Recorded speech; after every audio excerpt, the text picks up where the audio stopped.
अस्सलामुअलैकुम। 24 अगस्त 2024 को एक प्राइवेट जेट फ्रांस के शहर पेरिस के करीब लैंड करता है। जैसे ही दरवाज़ा खुलता है, फ्रांस की स्पेशल पुलिस अंदर दाखिल होती है और अंदर बैठे मुसाफिर को गिरफ्तार कर लेती है। ये मुसाफिर कोई और नहीं बल्कि टेलीग्राम ऐप के फाउंडर, एक बिलियनर पावेल डुरोव होते हैं। लेकिन क्यों?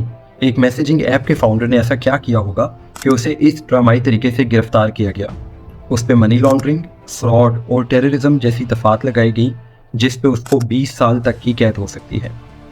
वैसे तो ये एक टेक स्टोरी लगती है, लेकिन इसके पीछे जियो पॉलिटिक्स एजेंडा है। फ्रांस ना सिर्फ रूस के राज चाहता है बल्कि टेक कंपनीज को भी कंट्रोल में रखना चाहता है। वीडियो शुरू करने से पहले अगर आपको इस तरह की वीडियोस पसंद हैं तो सब्सक्राइब का बटन ज़रूर दबाएं। ये आपके लिए तो बिल्कुल मुफ्त है, लेकिन मुझे इससे बहुत मोटिवेशन और पैशन मिलता है। पावेल डुरोव रशिया में पैदा हुए और अब उनके पास फ्रांस और यूएई की भी नेशनलिटीज़ हैं। उनका शुमार यूएई में रहने वाले सबसे अमीर तरीन एक्सपर्ट्स में होता है। उन्होंने 2008 में यूनिवर्सिटी के दौरान अपने भाई निकोलाई के साथ मिलकर फेसबुक के तर्ज की एक सोशल नेटवर्किंग एप्लीकेशन वी कॉन्टेक्टे बनाई थी, और ये साइट 2008 तक रशिया की सबसे बड़ी वेबसाइट बन गई थी।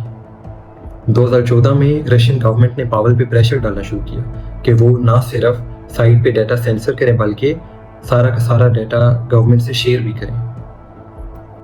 उस वक्त रशिया का मकसद इस डाटा के जरिए यूक्रेन में बढ़ती हुई रूस मुखालिफ तहरीकों को कंट्रोल करना था।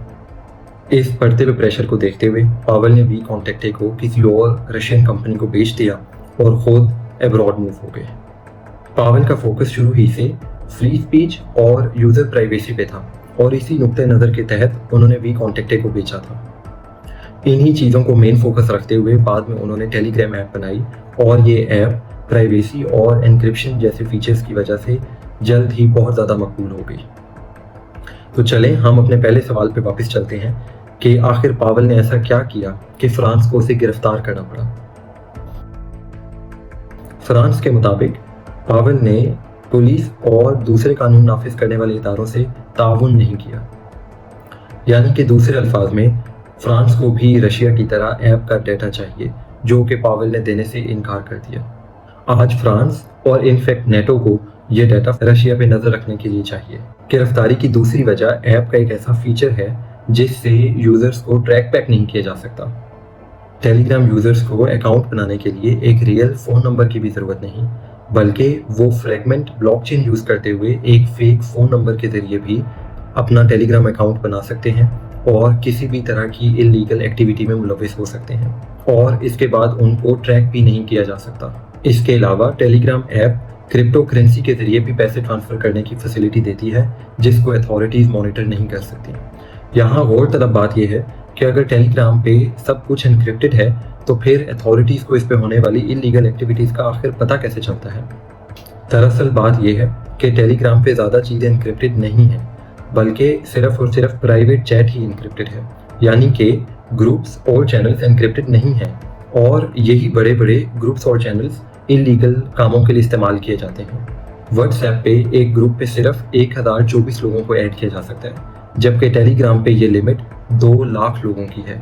इस तरह के ग्रुप्स अक्सर मुल्कों में, जिसमें पाकिस्तान और इंडिया भी शामिल हैं, डिफरेंट टाइप के scams, paper leaks, pirated movies और गेम्स बेचने के लिए इस्तेमाल किए जाते हैं। पाकिस्तान में टेलीग्राम सिक्योरिटी कंसर्न्स की वजह से पहले ही बैन है और इसको अक्सर वीपीएन्स के थ्रू एक्सेस किया जाता है, और अब इंडिया भी इस ऐप को बैन करने का सोच रहा है। तो ये कहना गलत नहीं होगा कि इलीगल एक्टिविटीज़ में मुलविस लोगों के लिए टेलीग्राम भरपूर ताउन फराहम करता है। लेकिन सवाल ये है कि क्या एक प्लेटफॉर्म पे होने वाली इलीगल एक्टिविटीज़ की वजह से उसके फाउंडर को गिरफ्तार करना और सज़ा देना क्या एक दुरुस्त बात है? क्या फ्रांस एक नया ट्रेंड सेट कर रहा है जिससे किसी भी सीईओ को गिरफ्तार किया जा सकेगा? इसी खदशे के पेश नज़र इलॉन मस्क ने इस गिरफ्तारी के खिलाफ ट्वीट भी किया। क्योंकि पावेल के पास फ्रांस और यूएई की डुअल नेशनलिटी है, जो कि एक कंट्रोवर्सी भी क्रिएट कर रही है। एक न्यूज़ मीडिया में सर्कुलेट कर रही है जिसमें बताया जा रहा है कि यूएई ने फ्रांस के साथ 80 फाइटर जेट्स खरीदने वाली डील जो 2021 में हुई थी वो सस्पेंड कर दी है। सच्चाई ये है कि फ्रेंच डिफेंस मिनिस्ट्री ने इसे डिनाई किया है और इसे सिर्फ एक अफवाह करार दिया है। नीचे कमेंट्स में ज़रूर बताएं कि आपको क्या लगता है, क्या पावेल को सज़ा मिलेगी या फिर उसे छोड़ दिया जाएगा। उम्मीद है आपने इस वीडियो से कुछ सीखा होगा।